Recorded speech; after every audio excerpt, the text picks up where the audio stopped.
আমার দাদাজান রহমাতুল্লাহ একদিন বয়ান করতে করতে হঠাৎ বইলা ফেললো, ওরে দুনিয়ার মানুষ,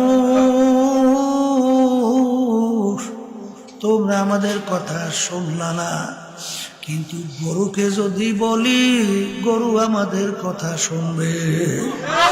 পাঁচান দূরে একটা গরু বান্ধা, দাদাজান রহমাতুল্লাহ হাত উপরে দিকে উঠাইয়া ডাক দিয়া বলে, গরু এদিকে আও। ডাকের সঙ্গে সঙ্গে গরু তার রশি ছিঁড়া দৌড় দিয়ে এসে দাদাজানের সামনে এসে